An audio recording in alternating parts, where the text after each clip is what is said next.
My name is Scott Mantz. I'm the film critic for Access Hollywood. And, you know, I moderated a lot of these Q&As over the last 15 years, but this one is really special. It's a biggie. For tonight's Screen Actors Guild Foundation, stage actor, small screen actor, big screen actor, Emmy winner, Oscar winner, activist, great guy. Please welcome Louis Gossett Jr.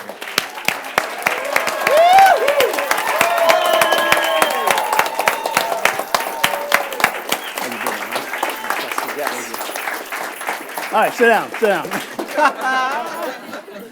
Just gonna get right into it, aren't we? All right. Well, what does it mean to you, just for starters, to speak to, literally preach to the choir about your career?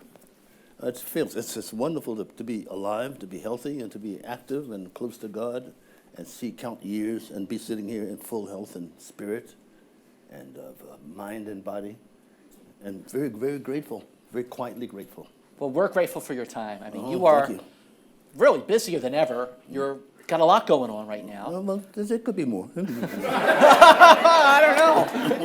There's some friends here people I love a lot are here. And you know, I thought I knew a lot about you. Yeah. But when I was going through over the weekend, and I just went to IMDb, the Internet Movie Database, and I kept scrolling, kept going on and on and on. I'm like, my gosh, you've been working nonstop for, 6 decades. Like, yeah, maybe a little bit more than 6 decades. Yeah, so. Well, right now, you just got done with a 6-part run in the Book of Negroes. Yes. As Daddy Moses. Yeah. Tell me why making this miniseries was in some ways similar and in some ways different to the work you did on your landmark miniseries Roots. Oh, the difference is pretty big because at that particular time, ABC, they had a responsibility for David Wolper. They didn't want to do it. They put it on 6 nights in a row so they could get rid of it. They were afraid of the southern market, and it turned everything, the entire world around. This time, there's slavery in it, there's atrocity, but this time it's really a triumphant story of a woman. As a young lady starts it, and Ingenue takes it from there over 5.5 episodes. I can't see her not winning anything, but there's a possibility. But when you see the work that woman did, she's #1 actress in the world to me right now. The woman you're referring to is Ingenue Ellis? Ingenue Ellis, yeah. Marvelous performance. There should be more publicity about her, but it doesn't matter. In my heart, she's #1. Either her or Halle Berry. I play her father in that, so, but somebody's got to do it, y'all. Okay, fellas.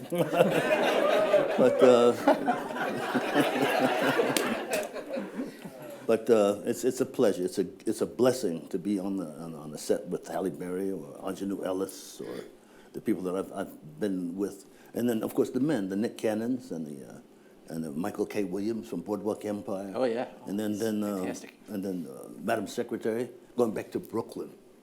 Brooklyn. Back where I was born, back to Brooklyn. Let's go back to Brooklyn. Oh, you go back. Let's go back to Brooklyn. No, I'll go back. Been there, done that. Yeah. Well, let's go back to where it all started, in Brooklyn. How old were you when you got the acting bug?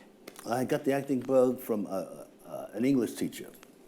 He ran from the blacklist. There was a blacklist back in the late 40s, early 50s, and the senator from Tennessee, Senator Estes Kefauver, and he started going after it just before McCarthy. And all the intellectual cream of the crop, mostly Jewish, across this country, all the universities, the best minds, and of course the Actors Studio, the Morris Karnofskys and stuff had to run. They had the theaters and stuff. We got the benefit in New York City of the best minds of America. And as a result of those best minds, the Secretary of Education in New York was named William Jansen. He took them all, they had to change their names, and they went into the Bronx, Long Island, Brooklyn, and Staten Island. And that teacher was Gustav Blumberg from Poland. He called himself Gus Bloom. So he sent, and I had to read some stuff because he was an English teacher. So I did a little thing. I had an injury because I was playing basketball, so I did a little reading for a play, and I did it, then went back to the basketball season. So all of a sudden he says, "Hey, Louis," he says, they're looking for a young black kid about your age. And they went through all the high schools, and they can't find, all down through Fiddler, and they can't find anybody. Tell your mother to take you down there on Sunday. What can you lose? That's how I got in show business. I showed up and at the Lyceum there. By the way, also in that play was Warren Berlinger, who played the one of my friends at the time. So I'd go down there, and I'd read some stuff, and they started giggling at me, and I left. So now a young man grabs me and says, "No, we weren't laughing at you. It was me laughing." And his name was Louis Peterson. He said, "You just reminded me of myself when I was your age. Come back." So after a series of readings, they were thrilled. I don't know what they were talking about. I'd never done any play. Finally, they said, "You got the part, but you got to get rid of your Brooklyn Jewish accent." I said, "What are you talking? I don't know that Russian." But so I had a summer with John Sticks, who helped found the Actors Studio, Maureen Stapleton, the wife of our company manager, Peggy Fury, the wife of the writer. It's the best teachers in the world. Took me for a 15-week thing in the summer and taught me how to act with Take a Giant stuff. And then we opened Labor Day, 1953, at the age of 17. How fast can you count? Right? It's so much better than working, I'll tell you that, because I found some. I don't know if I would have been, well, there's some questions coming up, but it was a great, I had no idea. Did you win an award? Yeah, but won the Best Newcomer Award. It was called the Donaldson. And up against me at that time was John Kerr, James Dean, Ben Gazzara, Anthony Franciosa, and Bill Hickman. I think it's Bill Hickey. Yeah, from End is a Man, called the Willingham. And I won. John Kerr was Tea and Sympathy. Jimmy Dean was The Immoralist. And Ben Gazzara was End is a Man, called the Willingham. So I don't know what else, so I got it. Took it home, you know. Yeah. Now, and even then at that Richard point, Price said, "Wasn't mad no more neither." Now, at that point, did you think about going back into basketball, or were you just What I like, nope? wanted to do was play. I wanted to be a doctor, because too many people in my family were sick. Especially the one man, my grandmother's brother. He had polio and he couldn't stand up, so he used to babysit us, and he used to run the house with this one hand, and I loved him. And some of the people that I knew died too young, so I wanted to be a doctor. So I got a scholarship, athletic dramatic scholarship. I started in med school at Bellevue. And I wanted to be a brain surgeon and a psychiatrist. So I had to get to dissect something in the cat's brain. And I think I was a good student, you know. I knew how to read and do all that stuff. So I started messing with the cat's brain, and the cat's leg went like that. And I went straight to drama school.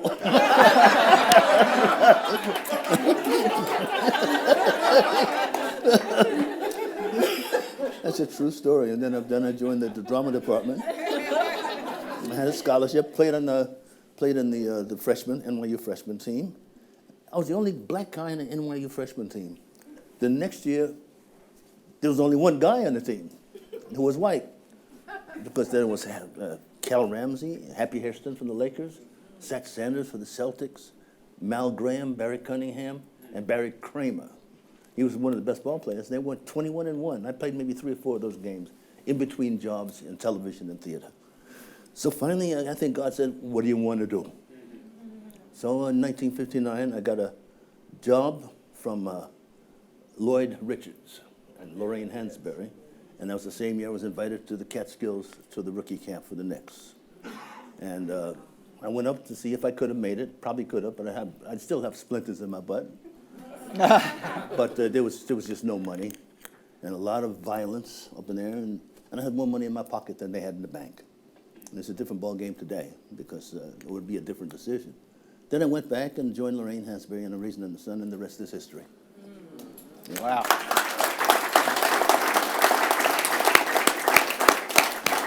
Speaking of which, A Raisin in the Sun, 1959. This Yep. is Broadway. Mm-hmm. So many of the actors who appeared in the Broadway show reprised their roles for the big screen version, which was in 1961, your feature film debut. But Yep. before we get to that, let's talk about the Broadway version, working with Sidney Poitier, working with Ruby Dee. And Yes, take it away.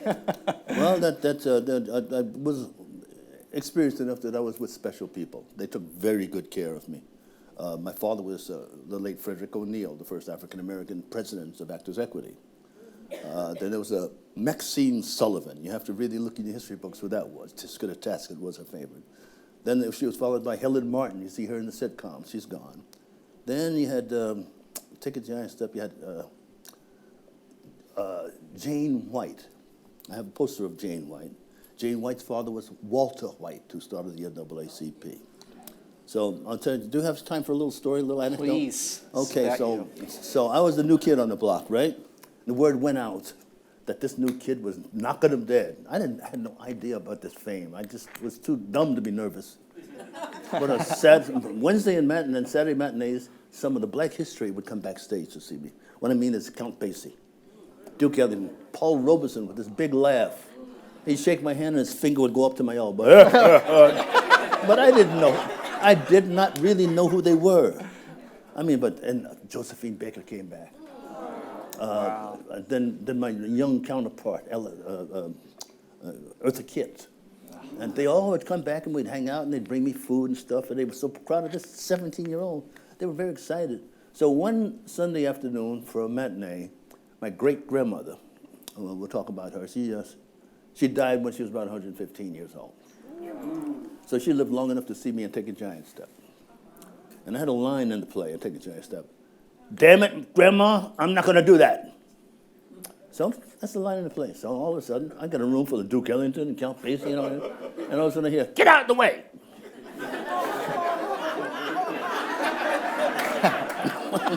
So everybody got out of the way, and my grandma said, oh, Grandma, slapped me in the face. I said, Grandma, what you doing? Slap this if you ever hear you sass your grandma one more time. I taught you better than that. And as she went out, she said, and I'm coming back to make sure you don't do it again. I said, well, this is a line in the play. I don't care, right? So now all these famous people are laughing at me. There's tears running, and they're laughing at me so hard. But that was Grandma, you know.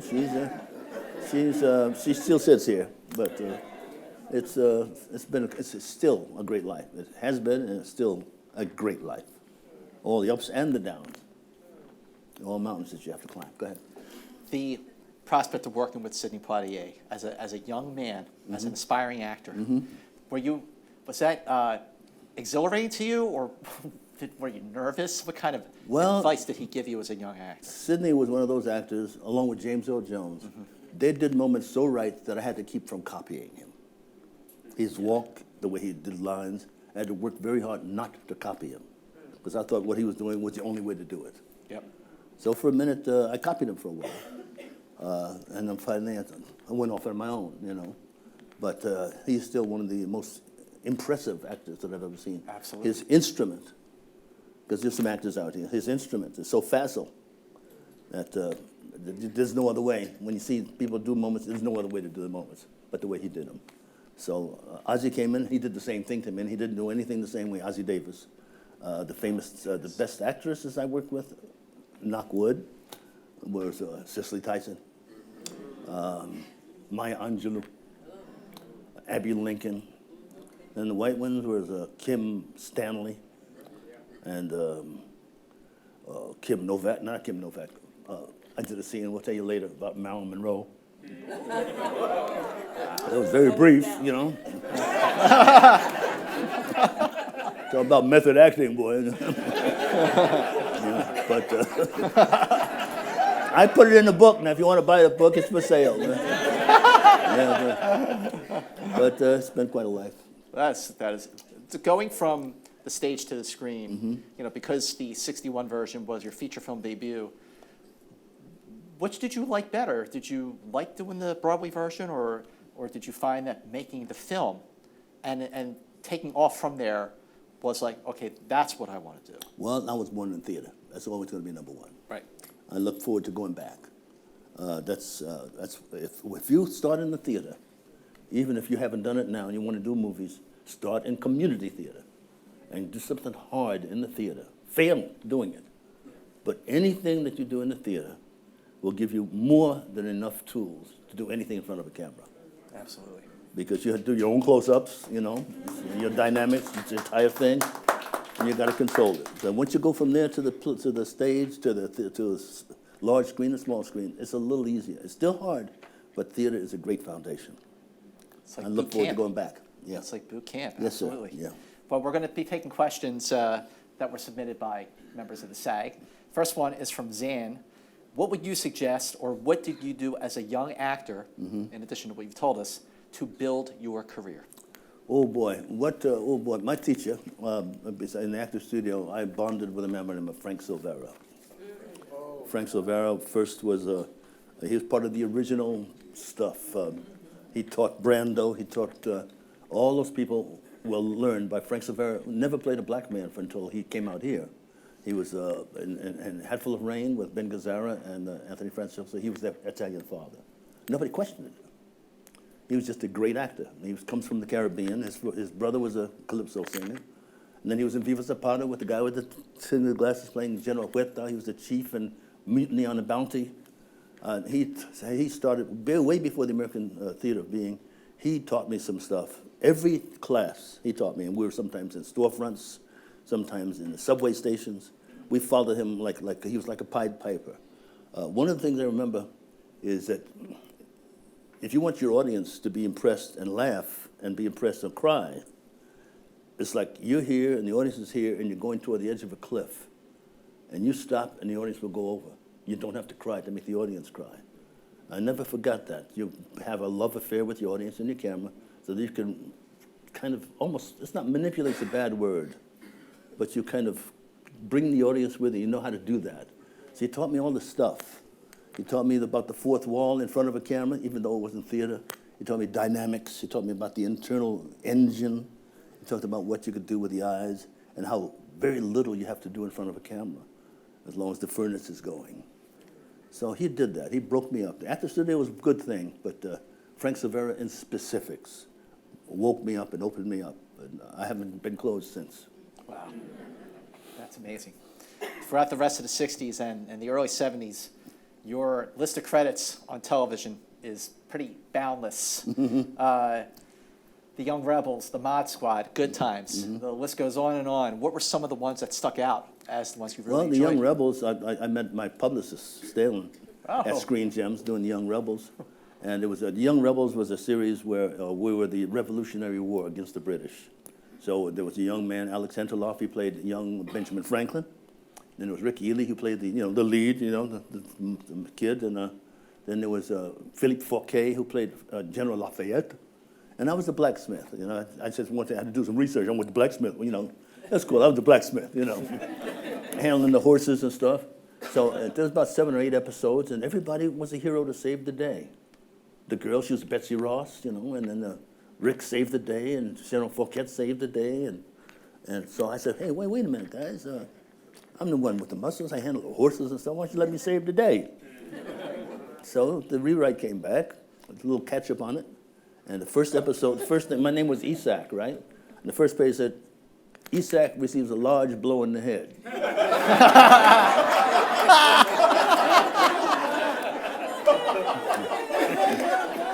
Talking about a wake-up call from the east to the west, I came back full of myself, from New York, and I get it. So I was in a coma for the entire episode. So I had to get another baptism of what the reality is between the two coasts. But that was another mountain to climb. Well, no one did it better. So what does the number 39 mean to you? 39. 39.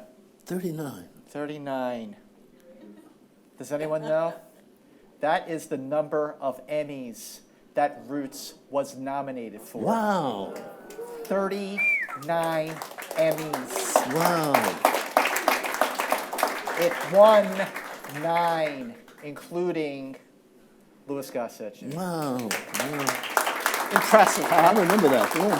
39. I double-checked because I'm like, is that even possible at the Emmys to be nominated that many times? This was your breakthrough. Yeah, it's a breakthrough. After almost 2 decades on the small and big screen. This was the role, Fiddler, that just pushed you through the envelope.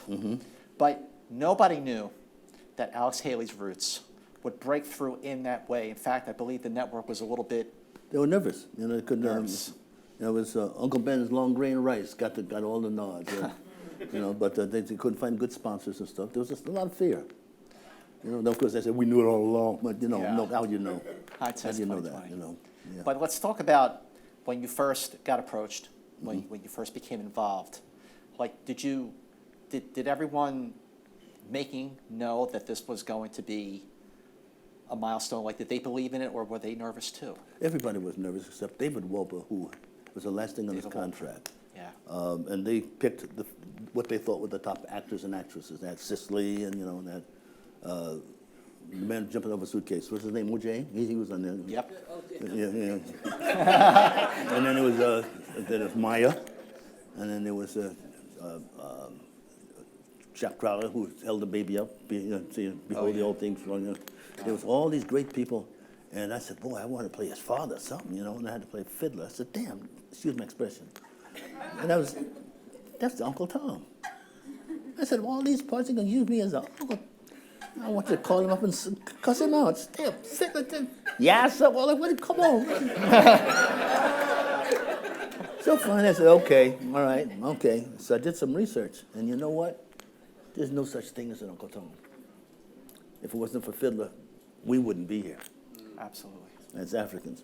He made the adjustment and helped Kunta Kinte. He saved his life so that we could grow to where we are, sitting on the stage and doing what we want to do today. That's Fiddler.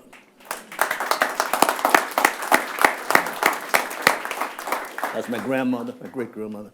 That thing that was planted in us, if we remember, even you Latinos, all of us, from Grandma, from the old days, we sometimes forget. We may have to go back and grab some of that stuff. They lived longer, they were happier, and the only lie that my great-grandmother told me was, this is going to hurt me more than it's going to hurt you. So maybe we might need some of that philosophy to get rid of some of this shallow BS that we read in the newspapers. Well, we were talking before we came out here, and I was telling Louis that the earliest memory I have of television is when my parents, I was 7, sat me down and said, we are watching this. And I had no idea. I said, what is it? Roots, what is it? And they just watch it. We'll talk about it. And for the next 6 nights, 6 consecutive nights, which, by the way, was not. Why did they do it 6 consecutive nights? They did it 6 consecutive nights to get rid of it. To get rid of it. Get rid of it. They thought that the South would not work and they'd lose all the advertisement. So they did. They honored Mr. Wolper. 6 nights out the window. That's what they thought. So that's exactly, and they admit it. They admit it. But you see what happens? We're not in charge, are we? We have to be authentic on a daily basis and put it out there and see what happens. Most of the time it works. And if it's good, if you build it, they will come. Mm-hmm. Yeah. And wow. So at what point did you realize this is not only going to be a hit, but it is going to be a game changer for television? When I realized it, along with LeVar, I knew that we had got our rocks off doing it, because we would talk about this in our bedrooms and our kitchens and whisper about the stuff in the good old days and stuff. Now it's public. So now, one moment was, I met LeVar, right? Yep. And I'm a method actor, so I started in the studio. So LeVar, this kid from SC, turned out to be Kunta Kinte. So I'm looking at him. And Vic Morrow, which was my best friend then, he came to me and he said, I have to apologize in advance. I said, why? He said, I got to do this scene. I said, okay. Boy, he got me very angry. Oh, man, because he did it so well. Say your name, and LeVar was working, so I went almost blank. And Alex Haley would talk about it. The last line of that scene was, what you care what that white man call you? Kunta Kinte will always be your name. That's who you always be. And that's the end of the act. So now LeVar did such a job that I looked at this kid, this kid from SC, this Kunta Kinte, and I said, what you care what this white man call you? Kunta Kinte, that's who you'll always be. And I looked at Vic and I said, there's going to be another day. You hear me? There's going to be another day. I don't know where it came from, but Alex Haley spoke about that particular time. Though, of course, there is another day today, isn't there? And there's going to be another day tomorrow. We're going in the right direction now. But that started it all. So the Book of Negroes is a continuance. Yeah. And so is 12 Years a Slave, and so is Empire, and so is Power. But as Al Jolson said, you ain't seen nothing yet. now that we got your attention, let's show you what we're made of, all of us. It's time to put the truth on those screens. Now's the time. When you were out and about back in '77 after this premiered, what did people recognize you? What did they say to you on the street? Like, I mean, after Roots? After Roots. They said it was fabulous. They didn't have any idea how serious it was because we look at our present circumstances. You know, I've got television, I've got a couple of black friends, a couple of Spanish friends, and had no idea of the atrocity and how deep it was and how long-lasting it could be. We've come full circle now. We're beginning to know how long-lasting it is. But there's another lesson. I can't leave anybody with a bad taste in their mouth about slavery or anything like that. I spent maybe about 20, 25 minutes in a room with Nelson Mandela. And I went to South Africa with a very angry thing in the pit of my stomach, like all active African-American men and women would have. And finally, he said, you want to ask me? So I said, the world was waiting to see what you would say coming out of after 27 years of prison. And some kids were sharpening their weapons, and others had suitcases at the airport. And you came over with a smile on your face. How did you manage that after 27 years? He said, there's a much bigger picture. And the much bigger picture is just for what it's worth. And I just told the kids at Dunbar High School in Washington, it's very important to know that the bigger picture is the salvation of the planet and unification of all the people to be together, to clear up the water, the air, bring the food chain back. That's our job, to be taking care of this planet first. And after that, we can get rid of who's got the most. The automatic assumption of superiority has to really go away because we're an after-the-fact society. And this particular time, we have to act before the fact. And what's important to change our minds is the screens, the stage, the two screens, the large and small. So it's important to, without resentment and anger, that has to go out the window, to tell the truth and to be benevolent to one another, much more sensitive to one another, to avoid any kind of conflict because nobody's going to win anything if there's a war. Absolutely. Nobody's going to win anything. Yeah.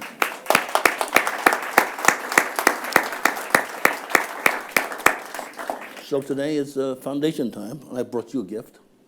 Me? Yep. Really? You shouldn't have. Here you go. Let's see, what is that? Oh, I love it.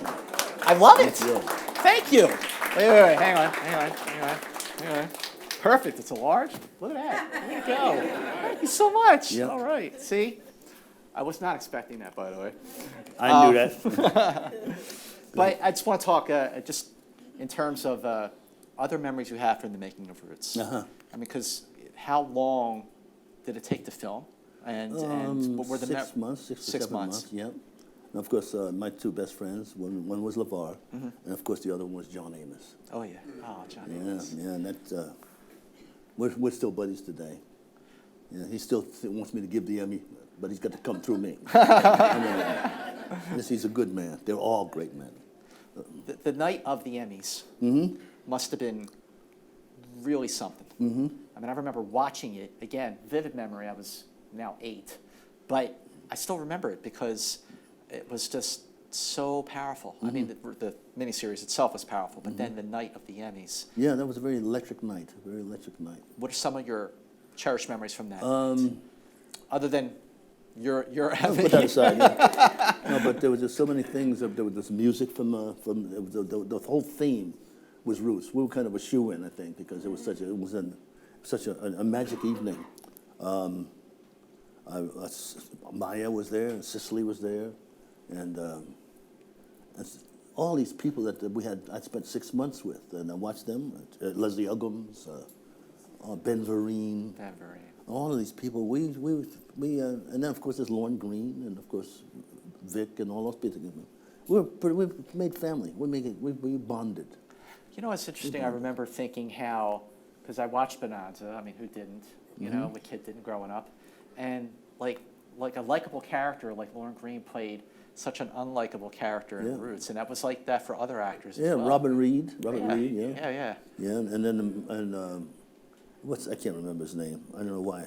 Was it a deliberate a casting to do that, or I don't know. It was just fascinating. know. You know, when I watched it more recently, to go, that's Commander Adama. Yeah, it was good stuff. The television needed to be shaken up that way. Definitely did. And after that, there was people preparing for I call them American Africans to be in the on television, but it took a year. We didn't have any work for a year, and all of a sudden, it exploded. You know, the Jeffersons and Good Times and everything. They're talking about remaking Roots. Yeah. I mean, how do you feel about that? That's his decision because he's David's son. But I really think that nobody can touch the original. No one. And that we should continue on with the legacy of our contribution, of our history. I'm trying to get together the story of the Harlem Renaissance, that period. Mm-hmm. That's maybe almost a 70 to 80 year period that covers a couple of wars and governors and mayors and we're trying to figure, hopefully, if God is good, and He is always, that we'll get that on to tell that particular story, the Harlem Renaissance. It's an incredible tapestry with Marcus Garvey and the intellectuals and the mayors, Franklin Delano Roosevelt and Thomas E. Dewey and J. Edgar Hoover and all of those particular, the Cotton Club, Madam C.J. Walker, ad infinitum. So that's quite a story to tell. So you guys roll your sleeves up because there's some work for you all to do.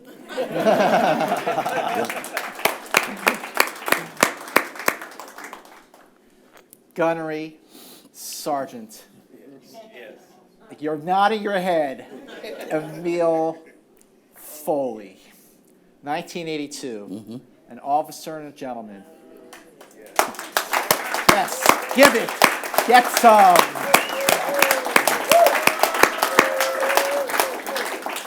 First African-American actor to win an Oscar in a supporting role. How did you prepare to play that part? Foley? Well, I prepared by going down to MCRD, which is an adjunct of Camp Pendleton. Went down and saw Master Sergeant Gunny Rich Dauer, D-A-U-E-R. He tried to talk like this, right? And I said, I'm going to do this part, and I want to play it right. So he put me through basic training for 60 days. I had one day off. I couldn't stay on the base, but I was in a motel across, and they picked me up every day at 5:30 in the morning. I'd go and I'd do the course, going through the whole thing, and all the hand-to-hand combat. And they'd wake me up, and they'd see how all these recruits would come by, and they could, with the garbage cans and the half bats. Hey, wake it up! By the time I left, I went up there with the Marines. So Taylor Hackford, a brilliant director, but the Marines directed that movie. Because the first day of rehearsal, I went into some of the people's faces and I said, blah, blah, blah, and they went to giggling. So Taylor and the Marines said, go away. I came back the next day and I said, and they said, yes, sir. I don't know what the Marines told them. But the Marines made sure it was accurate, otherwise they would have killed us all. Because I was representing the United States Marines, you know. And the Marines, by the way, is the first totally integrated section of the military. They were the first to do that. Because, of course, the odds were life and death. Wow. So they became the number one thing, and all the DIs were mostly about 75% were black. They had hired another actor who will remain nameless, and they fired him and put me on. I don't know how and why, but thank you, you know. Yeah. Thank you. Yeah. Did you ever apologize to Richard Gere? Absolutely not. No, I haven't seen Richard since then. I'm looking forward to shaking his hand and hugging him because he made a major decision. It was the last thing of his contract with Paramount, and it was the reward for Taylor Hackford having won the Oscar for a documentary. And so we went up to Port Townsend, and Richard, for the first couple of days, well, I'm the star of this show, I got to win the fight. And the Marine said, no, you're not going to win the fight. There's no such a thing. And Richard made a decision. when I started pushing his head in the mud, he said, I get it. Okay. I can't be a movie star. I'm going to act. And that's the best performance I've ever seen Richard Gere ever do. I would agree with that. Yeah. I would agree with Ever that. do. He likes to phone it in a little bit. He's one of the finest actors I've ever worked with. You pushed him. Yeah, well, he needs to be pushed. You know, yeah, he needs to be pushed. I need to be pushed. You know? Yeah. Well, we all need to be- weren't you sort of kept separate from everyone else? 20 miles away. 20 miles away. Why? Because they wouldn't take me seriously. So when I showed up, the word came from there down here that Lou Gossett is up there losing his mind. That's not the Lou Gossett I remember, and it wasn't the Lou Gossett they remembered. I was a little angry. And maybe some of the anger from the past, I used it all. And they saw that I was quite serious. And a tone, I think the Marines did it. A sober tone came. And the Marines stood guard at every scene to make sure it was authentic enough. And if everybody giggled, they'd stop and they'd have a little confab. And they'd come back kind of serious. So I think the Marines had more control than I knew. Wow. But it was a good thing that Taylor sent me away. Now let's go to another award show, the Academy Awards. Oh, boy. Oh boy. So now I'm sitting there, and I'm surprised that I get nominated. I didn't think I was going to win. I mean, right in front of me on the left is James Mason. I mean, this is his last movie. He was dying. I thought, It's the verdict. I voted for James Mason. And over on the right is Robert Preston. So his last movie, Victor Victoria. So I said, hey, John Lithgow? I mean, I'm in the top 5, and I'm cool. I'm sitting in the front with my son. I said, I'm in the top 5, that's history enough. So I kind of went like this, and my agent, the late Ed Bondi, God rest his soul, he said, they told your name, get up there. I said, they called me in. And I walked up, and there was Christopher Reeve, Superman. Oh. And I shook my hand, I shook it like he's Superman, and then in an international public, I got a kiss from Susan Sarandon. Nice. 1982, y'all. And then I got the Oscar, and I thanked everybody, my grandmother, and Eddie Bondi, my agent. I was an agent for about 17, 18 years. And 48 hours later is when I finally realized that I had won. I was flying high that much. I said, yeah, it's still there on the shelf. Still there on the shelf. I'm not going to tell you where it is. No, but it's history. It's history. To be with Sidney Poitier on that category is a very blessing. And now with Denzel and Cuba and Hallie. so many other, Hallie. Hallie. No, it's only just begun, man. It's only just begun. Only just begun. It's very exciting to still be here. Where do you keep your Oscar? I'll never tell. It's up on the shelf. It's up on the shelf up there. Well, the year after, An Officer and a Gentleman, you played a role that, from what I read, is a role that you really cherish as one of your favorites, Anwar Sadat. Absolutely. To play somebody like Satchel Paige is another one. To play somebody that people know is a challenge, you know. So I had to do some research. There's very little except photographs. And I read the book, and I saw the interview with Barbara Walters and another with Walter Cronkite, which I got most of the stuff is speech patterned by.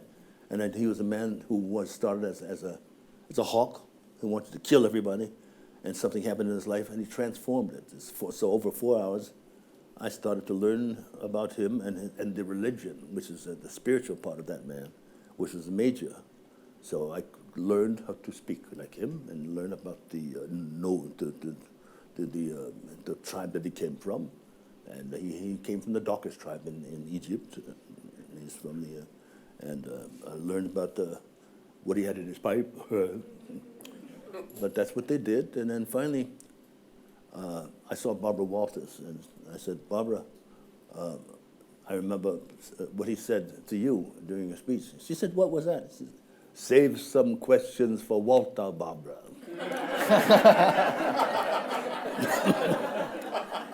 But it was just there were some scenes in that movie that I don't remember doing.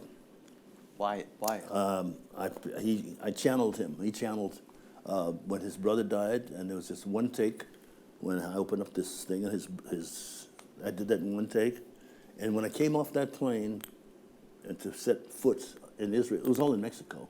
But they had this school teacher that looked just like Golda Meir. Oh, wow. So I came back, and I don't remember coming down those steps. And I looked at her, and then there was, I can't remember the actor's name, wonderful actor that played Begin, but looked like Golda Meir and Begin. So that was one scene, one take. And sometimes if you have that, look forward to those moments, what you don't remember doing, because those are channeling. You're channeling, and you're so in tune with it that's what keeps you doing what you're doing. That's a couple of times like that in that movie. Wow. Yeah. Wow. Well, one movie, full disclosure, I'm a bit of a sci-fi guy. And the reason I love science fiction is because it serves as an allegory, holds a mirror up to ourselves, disguises itself as entertainment. Planet of the Apes did that. Blade Runner did that. 1985's Enemy Mine did that.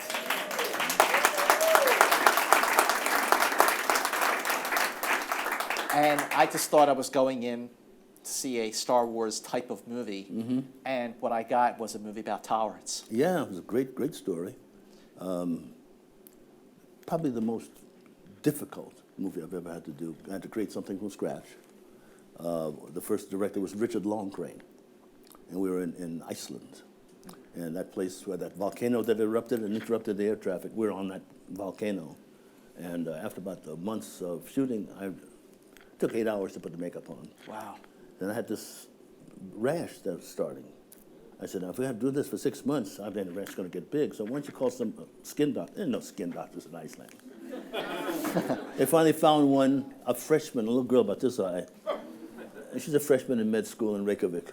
And they send her on a helicopter and they bring her to the set on top of this volcano, and they didn't tell her a thing. And I show up with this lizard skin. And I said, hi, Doc, I'm the one with the skin problem. And they had to catch her halfway down. And I said, I don't have enough medicine for him. Like that. So that was one, and the other was the contact lenses. The contact lenses, there was 2 sets. So by the time I got to Wolfgang Peterson, when we started again, I couldn't keep my eyes open. I had the film. It was very painful. And so I had to play the character who, naturally, he wouldn't blink anyway. Then back in the day when I was watching early serials, The Lone Ranger and Tonto and Superman and stuff, the Lone Ranger and Tonto would signal one another by going, woo, woo. And that's how he spoke. The draft. Oh, Samvar. So, and then when he meditated, and slowly but surely, because of the pain in the eyes and the difficulty, I had no choice but to play very small and concise and get the performance through the makeup.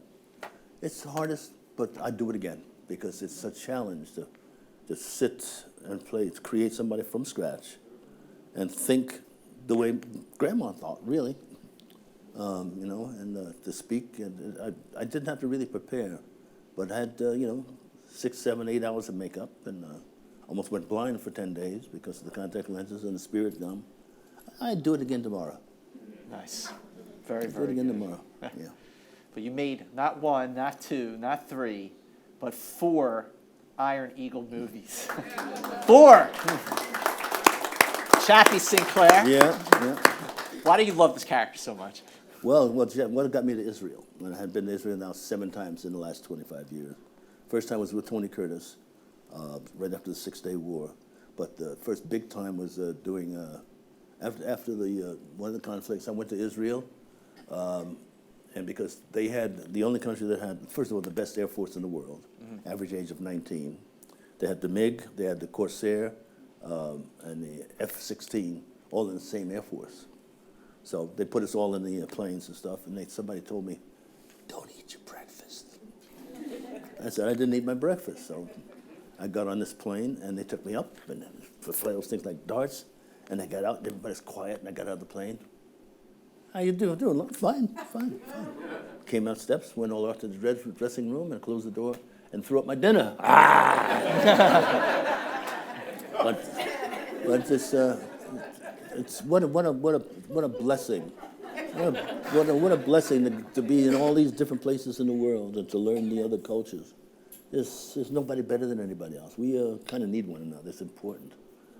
So I learned about Israel. I lived there, and I've lived in Mexico City, and I've lived in England and Iceland, and so this is a boy from Brooklyn. I had to get a tongue transplant and a passport to get out of here. And so, knock wood. It's been and still is a good life. Well, in addition to the Emmy that you won, you were nominated for 6 other Emmys. What were some of the roles in the more recent years, television roles that stick out at you, that were special to you, that were the most challenging to you? And as far as the Emmys are concerned? Just as far as television. Yeah. As far as television? Yep. Oh, there's been a lot. It's been a lot. There's been a little here and there. I got nominated when I played, when I chased Wheezy all over the place. Yeah. You know, and I came up with a thing when I saw Wheezy, I'd wink at her and have this breath spray. I'd look at her behind, staring, and that was one, and there was Good Times, and then there was Satchel Paige, and there was quite a few different ones, you know. I can't remember them all. It's a lot. Yeah. Again, go to Yeah. IMDb. It keeps going and going and going. How has what you looked for in a role changed over the years? I don't want to embarrass anybody or myself. We kind of form minds today when we get famous, and there's a responsibility that I need to stay on top of. So I don't mind playing villains, but violence that's unjustified, that's glamorized, I won't participate in. But there is violence in the world, and I could play villains and stuff. I'd love to play a James Bond villain. Yeah. I'd love to do that. You know. But I want a challenge. I need to be a challenge and play something that's hard to do. God has seen fit to restore me to good physical, spiritual, emotional, and spiritual help with the helps of good publicists and friends, and I'm good to go. And that's a miracle in itself. It's never been not all that easy, but all of a sudden, as a result of all this experience, I sit here, I can be funny, and I can be happy, and very grateful, very humbly grateful to be sitting here talking to you. Very humbly.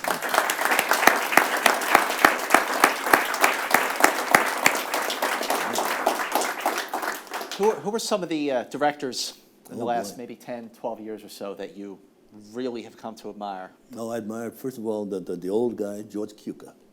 He did Travels with My Aunt. That was Maggie Smith and those guys. George Cukor, you know, he was one of the good old guys, you know. And then there was Howard Da Silva in theater. And, of course, there's Lloyd Richards from Raisin in the Sun. And then there's Dory Sherry. And, of course, Taylor Hatford. Taylor. And then I worked with Frank Silvera in the theater. And John Irwin.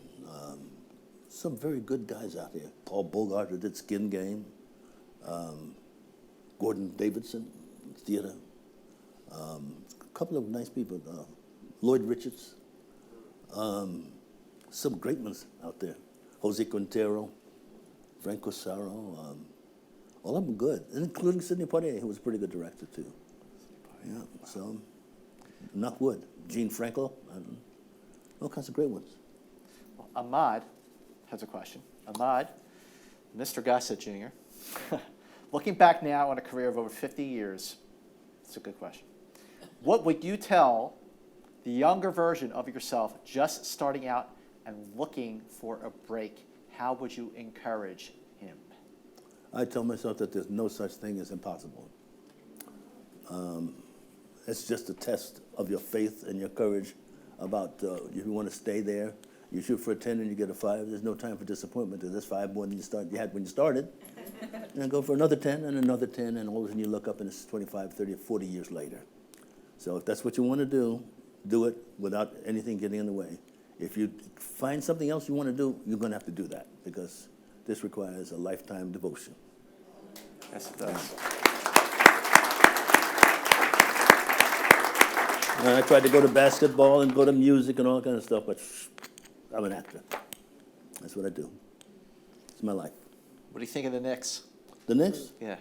Well, that kept me from having splinters in my butt, I'll tell you that. So I made the right decision. But I had more money in my pocket than they had in the bank at the time. There you it go. would be a different decision today. Yeah, I'll bet. It would be a different decision today. Well, Victor says, Lou Gossett Jr., what would you have done differently in addition to basketball, if you weren't an actor? What would I have done differently if I wasn't an actor? I probably would wind up being a doctor. A doctor. Yeah, I wanted to be a doctor. I would have been good at it.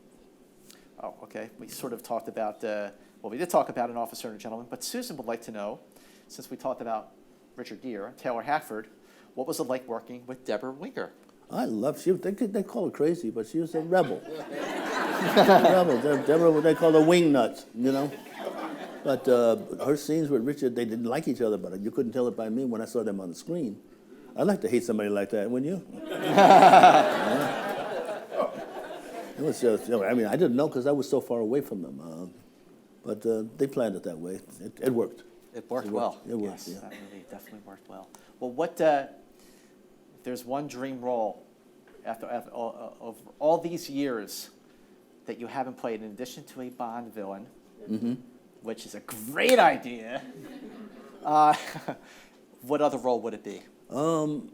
There's a couple of people. I'm at this age, I'd have to be a little bit more choosy, but I'd love to play Colonel Hubert Julian. He's called the Black Eagle. And so Marcus Garvey had to get the boats from somebody. And he was a soldier of fortune.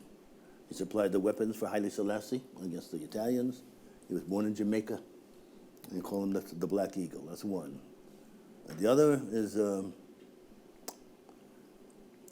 W.E.B. Du Bois. That's another one. And maybe that might be a chance coming up.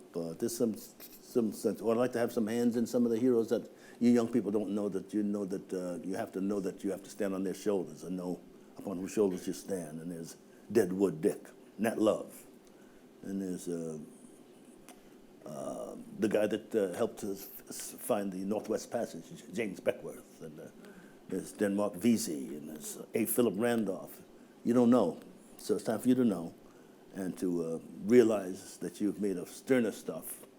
And I'd like to play any of those kind of characters. There's so much to do. So maybe I can play your father. But I'm trying to talk, and this is maybe a side subject, but I'm trying to talk on a daily basis. And let's do this. Have Halle Berry play Cleopatra. Oh. Wow, you are full of ideas. Yeah. I think it's a natural. Because, you know, imagine what Mark Antonio came to England, into Egypt, you know, and Halle Berry came down the steps. And get in his boat, go back to Rome and said, look, you know what I found back there in Egypt? You wouldn't have to wear no makeup, man. That's Cleopatra. Man, there's so many stories you guys got to tell, and I want to be around to help you do them. I'm asking for a job. Knock, knock, knock. Yeah, but there's enough. There's enough roles out here. There's always. Well, tell us what led to your involvement to the Racism Foundation. Well, I was born in Brooklyn, right after the Depression. And I wasn't born in a black neighborhood, but there were blacks, there were Irish, there were Jews, there were Filipinos. We all were poor. So we didn't have these sophisticated toys, and we didn't have no television. We went out there, we had a sort of broomstick handle, it was a bat, had a Spalding, had rope and chalk. And we had a ball. And regardless of what everybody else in the world was doing, we relied on one another. So you said, bang, bang, you're dead. We had faith, and we died. If we had one skate and we lost the other one, the front part of the skate would be in a 2x4 in the back. We put a fruit basket, and that was our scooter. We had punch ball, we had ring alivio, we had hide and go seek, and we had fun. And one day, the late Stanley Ralph Ross, who brought Batman to television, who was my best friend, and we're playing. My heroes were Roy Rogers, Superman, Captain Marvel, and I finally had a problem. He said, "What's the matter with you, Louis?" I said, "Well, I love Hopalong Cassidy and stuff, but I don't look like any of these people. How can I?" He said, "Hey, forget that. You're going to be Superman today." So I was Superman. So he took away some kind of onus in me for my first 15 years of life. So I had this freedom, and I recommend that you don't think that there's anything that is in your minority a negative. If you might call yourself a minority or a Latino or a black, that's out the window these days. You could be Superman today. So I carried it with me, and all through New York, and I was in Village and playing folk music. And when Lou Wasserman and William Morris Agency put me on a plane, TWA, put me in the first class, gave me the prime rib, and I'm feeling like $1 million. Oh, God, we landed on the airport, and a limousine came and took me out. I was the first one off the plane. They put me in a presidential suite at the Beverly Hills Hotel. And they said, you have a rental car in Crescent Heights and Sunset. So it takes about 20 minutes to get from Crescent Heights and Sunset to the Beverly Hills Hotel. It took me 4.5 hours. So now this free kid in this Ford Fairlane Galaxy 500 with the top down, white with red interior, playing Sam Cooke music, met every policeman in the Los Angeles. But thank God I had formed this equality with my friends before that, because I didn't know what are they doing to me? 4.5 hours to get from Crescent Heights to the Beverly Hills Hotel, my first time in Los Angeles. And it was my second time. The first time was Raising the Sun, but first time. And so I said, what? I was flabbergasted. They put me on the back, on the seats, on my front, on top, all the way down, all the way to the Beverly Hills Hotel, my first 24 hours. Then I tell the guy in the president of the Beverly Hills Hotel what happened. He says, well, they did the blue collar, whatever. And they gave me a great meal. And they gave me some strawberry shortcake, and I was full. He says, you know what? There's some movie stars' homes out here. You go see some of the movie stars. Clark Gable lives over there, Merle Oberon and Greg Gossett over there. So I'm looking at things, and I'm like, that's Lana Turner's house. And they handcuffed me to a tree for 3 hours. That's my first 24 hours. Full bore racism. I didn't understand. I didn't even get that thing in Atlanta, Georgia when I was a kid, because I'd get off the plane and off the train and get in the car and go to my uncle's farm. So I never really understood. I knew that there was, Dr. King and all that stuff was happening. But not here, not the village, not show business. But it wasn't the actors in show business, it was the blue-collar workers. I thought about later to see what it was, but I had a nerve to act like the star of a movie.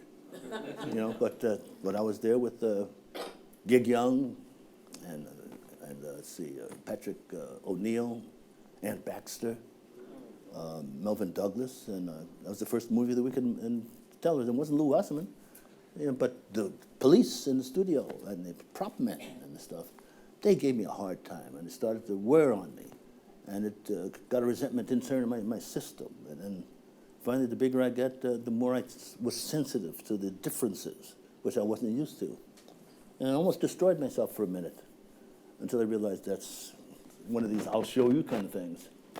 That doesn't work. What works now is that what I learned as a child, and God has a sense of humor, we need to do that together today to get rid of our differences. There's no such thing as an automatic opinion of superiority of any kind. We have a planet to save.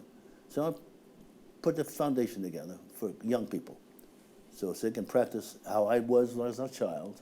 When we did this together, everybody was poor, so that if they learn their sensitivities to one another's cultures between the ages of 8 and 14, then that element is out of the way when they grow up and become lawyers and presidents and actors and actresses. Hopefully the first center will be here in Los Angeles. So that's my thing. I'm an actor, I do that, but my energy goes to those kids. That's what you do.